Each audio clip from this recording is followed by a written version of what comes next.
I'm Dr. Phil Carruthers, and this is All the Phils, where I share with you my personal life experiences, including some professional ones. If you're looking for encouragement, hope, and some fun stories, you've come to the right place. On today's episode, we talk about asthma. I share with you my childhood experience with asthma, as well as my fun time at asthma camp. Let's get to it.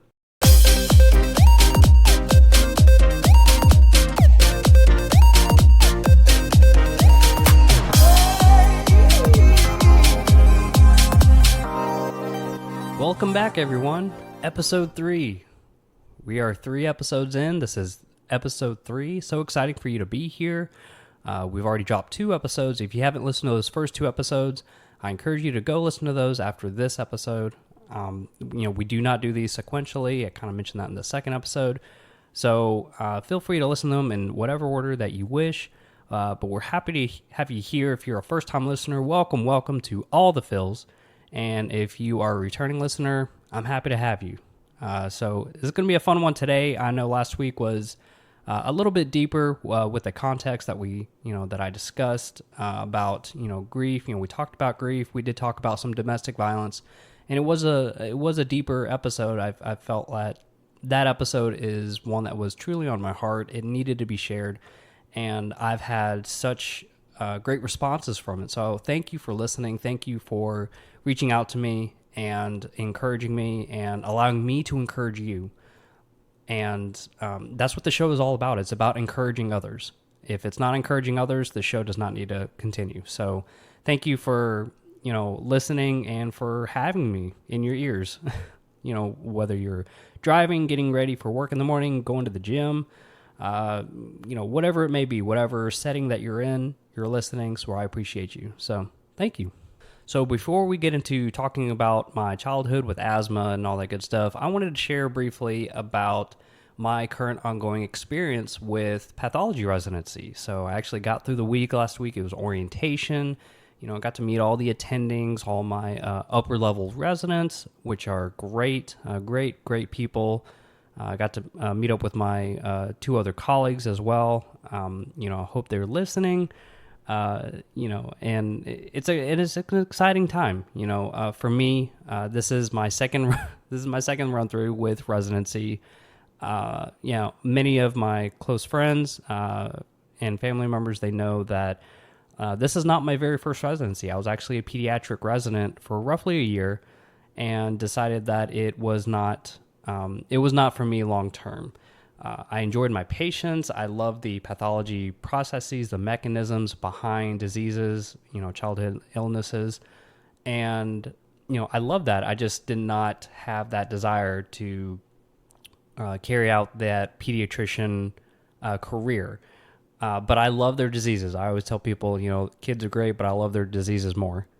So I made that decision to switch to pathology.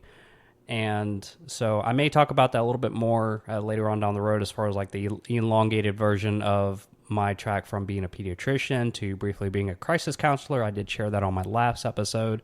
And then while I waited to matches the official format for literally matching a potential resident to a program for residency training.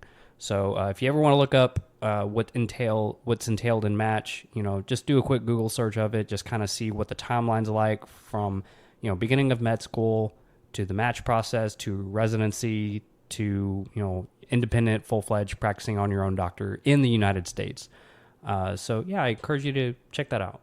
I actually have an interest in pediatric pathology, so it wasn't it was not a waste of a residency year, but more than anything, it was an additional stepping stone that allowed me to really see, okay, I really want to specialize in something that I love, that I desire, that I enjoy learning about.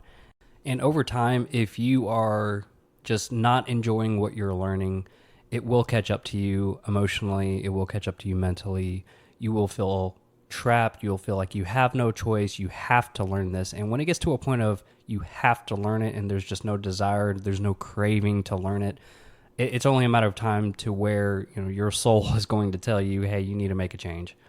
And this applies not just in education in other aspects of your life.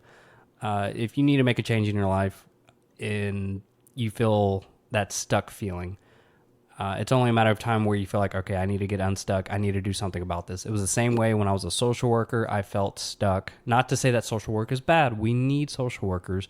I felt stuck. I wasn't enjoying what I was learning. So I switched to medicine. And when I decided to go into medicine, oh man, I really enjoyed studying about medicine. And then I got into pediatrics and realized that I love studying certain aspects of pediatrics that more pertain towards the pathologic side, the pathology side, as opposed to just general pediatrics, right? And I knew I needed to make that change. You get one life, and you need to make that choice now. What are you going to be happy doing when you're 70 years old, as a job profession? I know for me, pathology, I would be a pathologist. I would want to teach pathology. I already see myself. I'm going to be some kind of professor somewhere. I'm going to be an attending. I have a master's in health administration, so chances are I'll be serving on some, administrative boards for a hospital system. And when I talk about that stuff, when I talk about those goals, those make me happy. And I say that because, if you have those goals for you, you're thinking about what you want to do, nothing and no one is holding you back. And having that mentality is what drove me to where I'm at right now. I didn't want to settle. I hope if you're listening right now, I really hope you are not settling right now. Perhaps you're taking those stepping stones towards bettering your career. Maybe you're in college right now. You're an undergrad. You're waiting tables. I was a waiter. I remember waiting tables. I knew it wasn't the end all be all, but it was a stepping stone towards allowing me to be successful in an eventual career. It started with waiting tables, and then I got more focused in my area of medical expertise. I obtained my EMT licensure. I worked as a cardiothoracic technician at the Heart Center in Huntsville, Alabama. So shout out to my Heart Center people. These are all stepping stones towards your career. So I know I'm kind of going on a tangent right now, but I felt led to share that. All that to say that I'm excited that I'm finally a pediatric pathologist. I got to do some grossing the other day in the lab. Literally, day one, they put you to work. Scalpel in hand, you're measuring, you're preparing specimens for processing, for biopsies. I was able to do some grossing, and grossing is where you actually use like a scalpel or other means of essentially dissecting parts of an organ, and you're preparing those pieces for further investigation for histology, which is study of tissues under a microscope. And that's how we're able to further diagnose what we're looking at. Is this a malignant tumor, or is this a benign tumor? Is there anything we should be concerned about, or is this normal tissue architecture? Is this normal? Should we be seeing this? So I'm going to be sharing a lot. If you follow my Instagram page for the All the Phils podcast, I do like to upload videos from time to time. My adventures in pathology residency. So be sure to follow that page as well. That's always a fun time. We do also put reminders on there about the episodes that do drop every Mondays, right? They drop right at midnight. And so, just follow that page, and I'll be sure to upload more pictures and videos during my fun, exciting times in pathology residency. So now let's talk about some asthma. So when we think about asthma, we think about a disease, a chronic illness that just inhibits your ability to breathe, right? We all want to breathe normal. We don't want to have anything affecting our ability to breathe. I want to breathe just like every other good breathing person. I know many of us have these, chronic illnesses from childhood, whether it be asthma, diabetes. Some of them could be even, cancer. It could be some kind of neurologic disorder. It could be some other immunodeficiency, whatever that may be. This is my own experience with it. And regardless of what your experience is, we all have those experiences with chronic illness to a degree, whether it directly happened to you or maybe it happened to, a sibling or a loved one. Maybe even right now, you're trying to help take care of a loved one that's, going through rounds of chemo, or someone who has just these chronic colds, chronic coughs, whatever chronicity may be. It affects us to a level. And I hear you. I see you. I'm with you when it came to childhood illnesses. So for me, asthma started around second, third grade. So around age 7, age 8, I started noticing that I wasn't able to really keep up with the activities and PE. I think that was really it. I had that exercise induced asthma, and I always found myself having to sit down after maybe 5 minutes of activity. We used to play kickball, we used to play dodgeball. One of my favorite games was pinball. So essentially, you're in the gymnasium. There's two pins, on your side and two pins on the opposing side. And essentially, it was just like dodgeball, same dodgeball rules, except you had to protect the pin. And essentially, if both of your pins go down because the other team throws the ball, game's over. You win if you maintain your pin, at least one pin standing.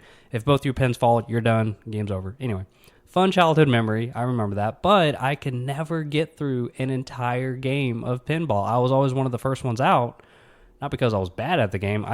I literally cannot keep up with the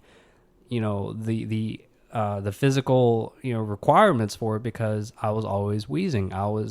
And when I say wheezing, okay, so wheezing is it's a sign of bronchoconstriction. I know that's a big word.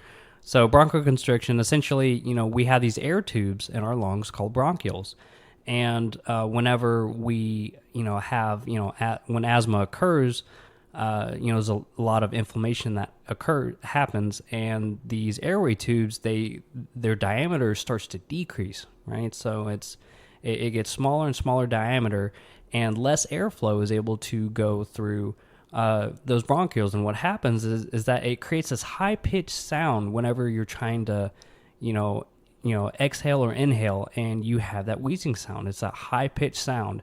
And so I know many of you are familiar with it. I encourage you to YouTube it sometime, just to listen to someone who's wheezing. It is a high-pitched sound, and it is probably the most familiar sound that I'm used to growing up. I know wheezing very well. More than half of my breaths were wheezing. So it was a sign of poorly controlled asthma, and I'll talk about that here a little bit more in detail. So growing up, I always had my red inhaler, my rescue inhaler. I always had it. It was part of my identity. Wherever my shadow went is where I went, is where my inhaler went. I mean, they were all three of us were always together. That was part of my identity. Without that thing, I would struggle. I would struggle to breathe. I would hesitate on, going out with friends and, having fun, running around at the park, playing sports of any kind. I did play sports. I did. I did play baseball when I was 6. Our sponsor was Chubby's Plumbing. So I had a Chubby's Plumbing t-shirt, which is pretty cool. And then I played at 7. I think I was, played baseball again. Just little league. I didn't go pro. And, I did play some basketball. I did play church league and whatnot, in middle school, but realized that, I'm just not able to really do anything meaningful, sport wise because of, my asthma. I mean, it was inhibiting me. I wasn't able to really live that full childhood life that I wanted to. I wanted to be like the other kids. Right. I always compared myself. I was like, why don't those kids have to have inhalers? I mean, obviously I don't know everyone's medical condition at that time, but when you're a little kid, you compare yourself to other kids. Like, hey, how come they're not having these issues like me? How come I have to wear glasses and they don't? I mean, I started wearing glasses when I was 8. So poor vision, poor breathing, not a very good combination for sports, or any, big athletic activities in general. So I had to, adjust to that. I actually got to know my pediatrician very well growing up. I was always going to the pediatrician for, asthma, asthma attacks or follow-up for asthma treatment of any kind. That's actually kind of how I got inspired to become a physician in the first place. I was exposed to that. My mom, she's the head lab tech for a big group of pediatricians. So they all knew me growing up, and I would always see, just kind of a handful of them, I'd circulate through each pediatrician. And, it was always for the same thing. It was always for asthma. Always for asthma. It was never for anything else. It was always for asthma. I mean, sure, strep throat here and there, maybe an ear infection here and there. I don't remember the ear infections, but it was always asthma. Always. So along with having those issues with asthma, not only going to the pediatrician so many times, I did frequent our lovely Huntsville hospital as well. I was always going to the hospital for asthma attacks. When that that rescue inhaler is just not rescuing you anymore. Sadly, many times it did not. I had to go to the emergency room. I went to the emergency room several times, and majority of the times I had to be admitted for close observation. I'd usually stay about on average 2 to 3 days. I think the longest time that I was in the hospital was for 2 weeks at one point. And I remember it, I was 14, I think at the time the election was going on. I remember George W. Bush was being elected, sworn in as president. And I remember this because it was on my TV in my hospital room when I woke up. But, just to kind of do a little, backstory, my family and I had gone camping. This was the last time I ever went camping. Like now, if somebody asks me, hey, you want to go camping? I just say, which hotel are we going to? I will not do, tent-based camping anymore. I'm just not after this experience. So I remember, we were around, we were in the woods. We stayed for like 4 or 5 days. It was a fun time. It was actually, really fun. Got to hang around the campfire, make some s'mores, a lot of smoke involved. I mean, this was in the fall time, and I had a great time. I've always had this persistent wheezing. That wheezing has always been a part of my life. It's very rare when it goes away. I think, we had cats. I was allergic to cats, so we had 3. And for whatever reason, my mom wanted to keep the cats at the house. I'm like, oh, okay. So, I lived on that rescue inhaler, and that's what got me through. So, we went camping, and, it was a fun time. But then when we got back, it was a Friday night. I remember 2 hours after, I'd had this persistent wheeze throughout the week. It was nothing out of the ordinary. It's just when you wheeze like that, when you breathe like that, that becomes normal for you. You adapt that as normalcy. And when I got back, about 2 hours in, it's almost like it hit me. I always felt like I had a small elephant on my chest when I breathed. Now it feels like 2 oversized elephants, and it just hit me quick. I remember I was in my parents' room, in their bedroom. I was watching TV, and my rescue inhaler was not rescuing me anymore. And I was trying to gasp for air. I couldn't even use full sentences. That's usually a bad indicator. If you're having to take, deep breaths, if you're not able to, get through full sentences at a time, that's a bad indicator of, asthma control. I remember as a pediatrician, I would just kind of let kids, I would ask kids questions that they could tell me in, sentences, in full sentences. And obviously I wanted to, I'm sure I'll hear about them, but there's a reason that I wanted to hear that. I wanted to see how many breaths are they going to take in between, each sentence. Are they able to make it to full sentences, or are they only able to give me like maybe 3 or 4 words before having to take deep breath and then speak again, deep breath, speak again, and sometimes it could be with or without wheezing. So I, backtrack to that night. Again, I was 14. I could not get out 1 or 2 words without having just this bad difficulty. And, I remember I told my mother, I said, I have to go to the ER. And, this wasn't a shock. Again, I've been in and out of the ER all the time, but this was different. This was very different. I started to get very dizzy. So it wasn't just the lack of ability to breathe. Now I'm getting dizzy. Now I feel like I'm about to pass out. I have never felt this feeling before. When you're, I always feel fatigued. I feel tired, genuinely tired just from breathing. So, if you're ever someone who's, breathing hard, breathing deep, breathing fast, it wears you out. It really does. It just drains your energy, and you feel tired and sleepy. But I got to the point where I felt dizzy. I was going to pass out. I wasn't able to fully support myself anymore. And I just remember kind of laying down on the ground in the survivor position, kind of on my side. And I remember I wanted to see myself in the mirror. I wanted to see what I looked like. So I used, both hands. I tried to use all my strength just to get up because, even, being in that upward position helped me breathe even just a little bit. I mean, I was struggling to breathe. I was fighting for my life, and I didn't even realize it at that point. And I saw in, my mom's vanity mirror in her room, I was turning blue. I was turning, cyanosis, right? That's that medical term for, turning blue, that blue discoloration. And it was around my lips. Like I saw it and I would like touch my lips. I was like, why is it doing that color? I had no clue. I didn't realize that I've never seen, light blue lips. I was like, well, I don't remember eating any, popsicles. Or I don't remember eating any blueberries or anything. And I just remember that, when I was trying to look, I mean, I had tears coming down my face. It was so hard to breathe. And, when you cry, it makes your asthma worse. You wheeze harder. So it was always that balance of trying to not cry, suppress your crying, hold yourself together because it's just going to make it worse. So I had to teach myself that throughout all of childhood. Crying makes your asthma worse. So I had to calm myself as much as possible. But I think when I saw the blue lips, I really started to panic. And then I wasn't able to keep myself up. So again, we called 911 for whatever reason.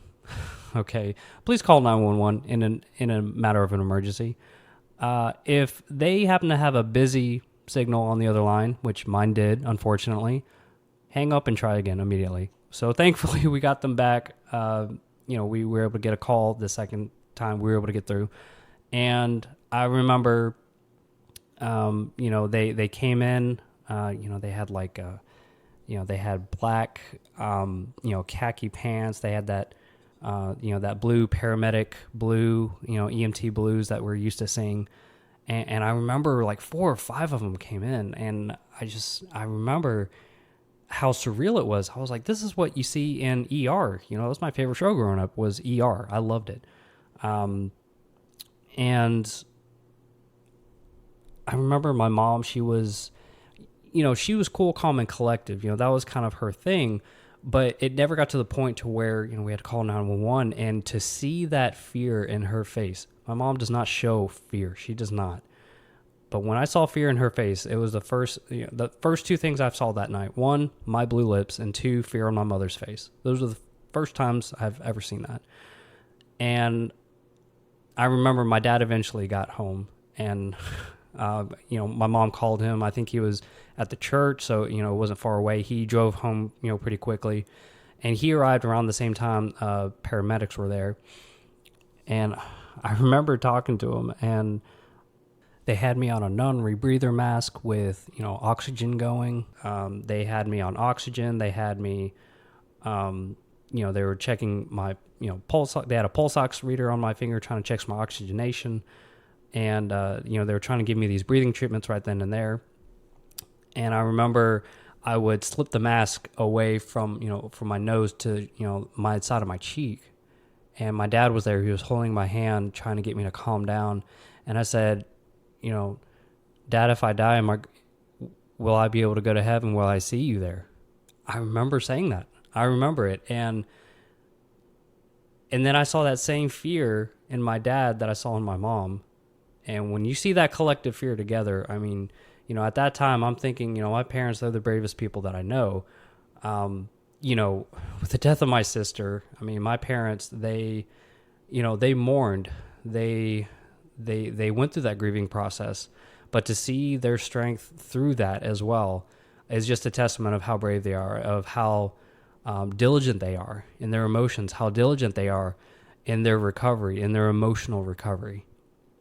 And so that night, my dad he was keeping a brave face. You could see fear in his eyes, but he had a smile on his face, and, he was just encouraging me like, hey, you're going to be okay.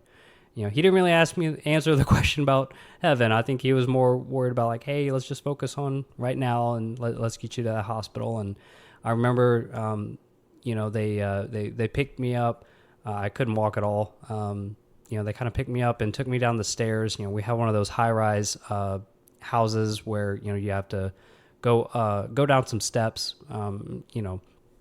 and I remember it was pitch black dark, and I remember seeing, the ambulance lights on. It was like the coolest thing. I think that was probably like the positive fun side of it. I got to see lights. If anybody knows me, I'm a sucker for lights. I love patio lights. I had lava lamps growing up. I had, like a traffic light. I had a disco ball. I had spotlights. I think I had a bat signal spotlight in my room growing up. I loved lights. Anyway, but yeah, I remember they were taking me to the ambulance doors. They opened them up, and it was so bright. The fluorescent lights in there were so bright. And I remember I started to really panic once they put me in there, and they closed the doors. And as soon as the second door shut, I passed out. I passed out. I do not remember a single thing. I was out of it for 48 hours. It's almost like I slept through the entire thing. I don't remember a thing from the moment they closed those ambulance doors to when I woke up 2 days later. And I remember having these. I woke up with a bunch of, I had a couple of IVs in me, but they were, and I think I had my pulse ox, on one of my fingers, just kind of monitoring and whatnot. And I remember these cardboard boxes surrounding both my arms. It's like somebody put both my arms in Amazon boxes and they're ready to ship me off, like, what in the world are these doing on me? And I come to find out that in the ambulance, I had such a hard time breathing. I was pulling my IVs out. I was ripping my mask off. I was grabbing onto anything and anyone just to help me to breathe. And they told me that I was one of the, I was struggling so bad to breathe. I mean, that's how bad it got. And, again, I woke up 2 days later and I had these boxes over my arms to prevent me from pulling out tubes again. So fun little experience there. And I come to find out that that was the closest to dying that I had ever been. I actually remember one of the pediatricians that was working the wards. He was also the doctor that had kind of worked me up down in the ER, assisted the other emergency room physicians. And I'm not sure if you could tell a 14-year-old kid this, but he literally said, if, any of your parents would have taken you to the hospital, you would have died on us. And I'll never forget that. I was like, can you tell a 14-year-old kid that? I mean, can you? And I get that he's trying to express the severity of the situation. I agree with the severity of the situation. I just never thought I would hear that come from a doctor's voice. I don't think I'll ever tell any of my patients that. I may word it differently, but that freaked me out. That really did. And yeah, I haven't been camping ever since then. But yeah, I was in the hospital for about 2 weeks, doing breathing treatments and trying to, I was on a bunch of steroids, anti-inflammatories to help with my asthma. Prednisone, I'm sure a lot of you have, had a dose of steroids, prednisone, oral steroids, one time or another, from your primary care physician. But it is an asthmatic's best friend, after an asthma episode. So yeah, it was surreal that I actually was in that situation. So yeah, asthma has just been a big part of my life. It's the primary reason why I did not play a wind instrument in band. It's also one of the reasons why I did, marching band. We weren't running, we were walking. Well, we were marching. I did not play a wind instrument. I remember, I think I tried trumpet, I tried trombone. It was that time where I remember at Hallman Music in Huntsville, Miss Hallman, Nancy Hallman, great lady. I love her to death. I remember she brought a bunch of instruments to my elementary school, and she got a bunch of us to try out these instruments. I think I was, fifth grade. I think I was 10 at the time. And I tried trombone, I tried the trumpet, and I just could not really, I couldn't get that embouchure, right? For all my band nerds out there, that embouchure, the pursing of the lips, and just being able to produce a sound. I couldn't do it. And even when I tried, I started wheezing, of course.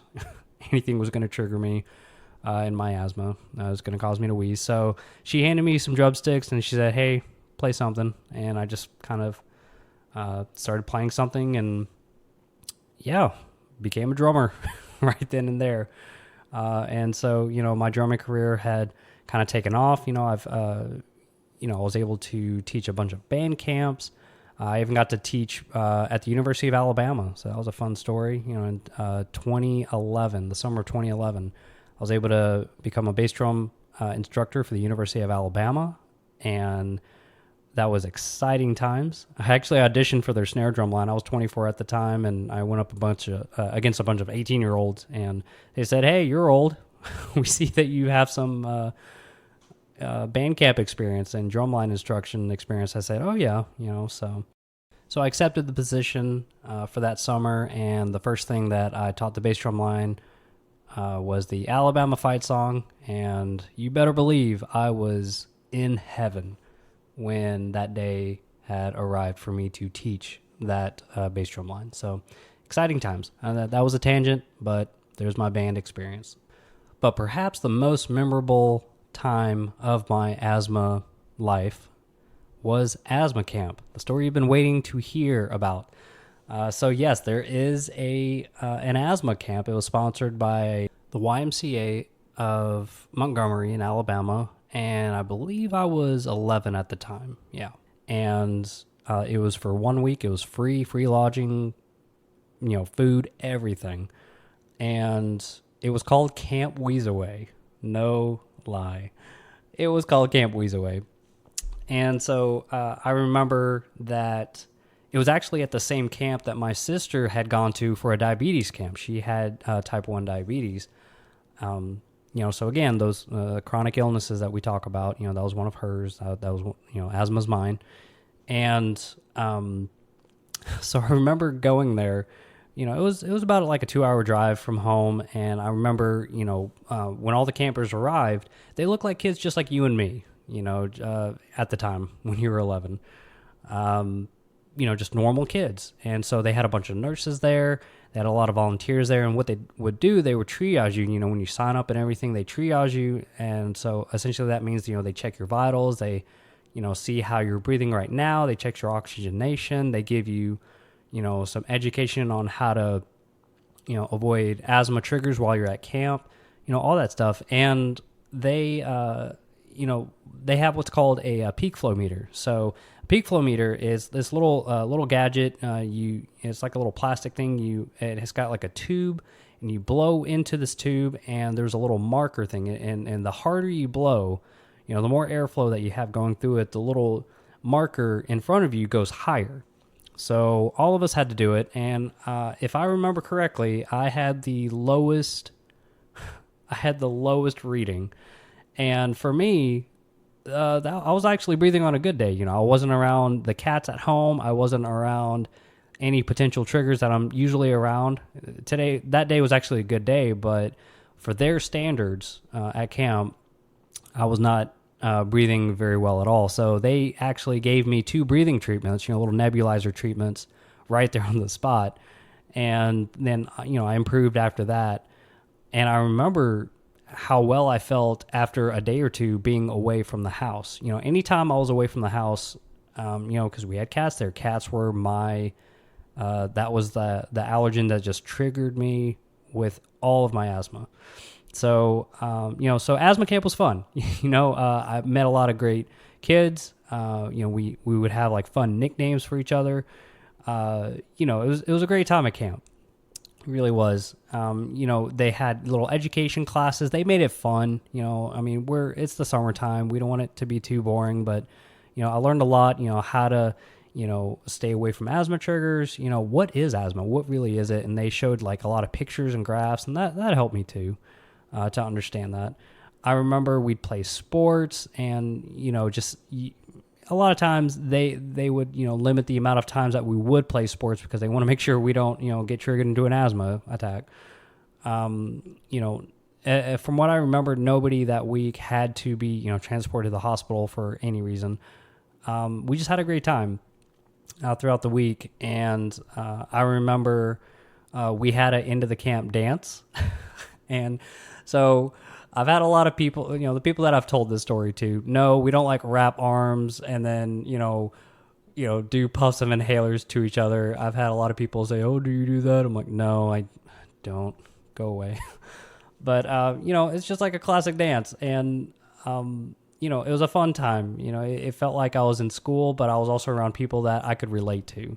So if you ever get the opportunity to send your child to some kind of education camp of some time, whether it be an asthma education camp, a diabetes camp, whatever it may be, take advantage of that, right? Education is so important, especially for kids. When kids are away at school, if they're away on trips or over at friends' houses, they need to be having, they need to have that responsibility of, taking care of their health and knowing what to do when mom and dad aren't around, or, your legal guardian's not around, or whoever takes care of you. You got to make sure that you are, you're taking care of yourself even at that young age. And that's why we want to promote that education to our kids. If kids, a lot of times kids may not have questions, and that simply may be because they have no clue what to ask. Maybe they don't know the signs of, potential asthma attacks. They may not understand that, hey, I shouldn't be around someone who smokes because that smoke can, target my asthma. So, we need to educate our kids. We need to talk to them. We need to have open dialogues, open discussions about, specifically for me, asthma. I feel like if I were to, be deterred away from all those allergens, I feel like I would have had a better grasp on my asthma health overall.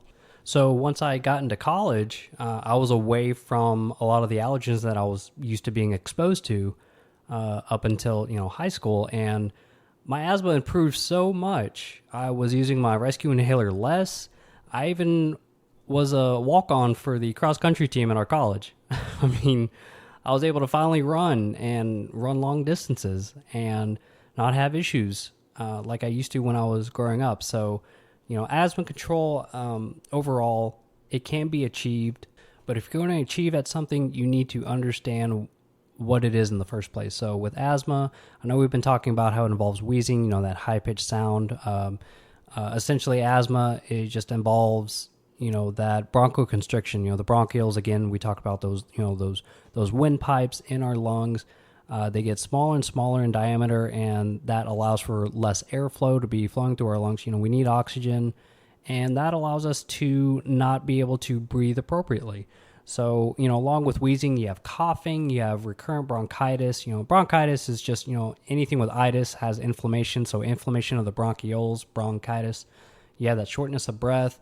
A lot of times you have exercise-induced asthma. That was definitely mine. But also, when you're exposed to those allergens, right? So, cat dander, dust, roaches, grass, ragweed, a lot of different allergens. For me, mine was cats. Cats was it. But I also had other allergens that I was exposed to. So if you don't know for sure which allergen it is, I encourage you to set up an appointment. Talk with your PCP. Again, any kind of medical talk that we have on this show, I definitely want to make sure that I am really emphasizing that you talk to your primary care physician or your pediatrician when determining a plan of action, or when you're trying to find a diagnosis of something. So, a lot of times pediatricians, they may send you, or your PCP may send you to an allergist, and you could do skin testing to see, what kind of allergens that you are indeed, allergic to. They have that. So I'm not going to go too deep into what they do, but I encourage you to, potentially, consider seeing an allergen specialist. Additionally, with the shortness of breath that you have, the wheezing, you also have that mucus buildup. So it almost sounds like you're gurgling when you're coughing. You're coughing up that mucus. It looks like white sputum. So that is a common thing with asthma. I was in that position called tripoding. All right. So essentially, just imagine you're sitting down, you have both hands on your knees, and you're in that sniffing position. Your nose is up in the air, and you're trying to take deep breaths. All right. That allows you to be able to hopefully expand your lungs a little bit better in that time. But tripoding, that is another sign of a potential asthma attack that could occur at any moment. And I know we talked about potential triggers that could cause your asthma to flare up. Probably the two biggest ones in children are colds and other allergens. So, and perhaps the most common virus that we've been talking about for the past 4 years is COVID, coronavirus. Coronavirus loves the lungs, and it is an asthmatic's worst nightmare. it does make breathing a whole lot more difficult, but it doesn't even have to be COVID. It could also be, other, basic rhinovirus. A lot of the other viruses that can cause, just a common cold. Those colds can flare up your asthma as well. So, it's very important to, speak with this with your, PCP, make sure that you're voicing your concerns about it to avoid getting to the point to where, this may have to be escalated to the emergency room or even, an inpatient hospital admission. So, as a pediatrician, we would do what's called an asthma action plan. And essentially it's a great plan. It's literally a paper plan. You sit down with the patient and the patient's, guardians, and everybody is on board with what happens when you start wheezing. What can we do to decrease the risk of you getting to that wheezing state? Are there any smokers in the house? Smoke triggers that asthma so easily. I remember talking to parents, and I said, hey, if you're going to smoke, do it outside. And when you do smoke, you need to change your clothes, change your shirt, because that smoke gets into the fibers of the fabric of that shirt or jacket that you're wearing. And, if you hug your kids, or even if your kids are, in a close vicinity, they'll be triggered pretty instantly with that wheezing. So, things like that are very advantageous for, monitoring asthma and just being open and communicating about how you can best take care of your asthma at that point in time. Again, this is all for, chronic diseases involved with asthma. Obviously, there's other diseases we haven't talked about. This is just kind of my take and my experience with it, but also my experience with other patients as a pediatrician in how to manage asthma. You can have a great quality of life. Do not let asthma, not allow you to be able to go out and do those fun activities that you want. Asthma can be managed appropriately with the right medications, the right technique of using those medications, and avoiding those allergens. But again, always reach out to that PCP. And yeah, life can be good even with asthma. Personally, for me, I still have my rescue inhaler, but I'm not using it, 4 or 5 puffs a day, which is what I used to do when I was growing up. Typically, the recommendation is roughly 2.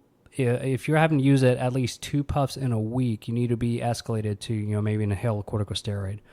And I did not get on an inhaled corticosteroid until a little bit later in life. So, and even when I did, I didn't, I wasn't responsible in using it like I should. So, parents, make sure that your kids are using, their inhalers appropriately, their medications appropriately, and you can live a great life. Okay.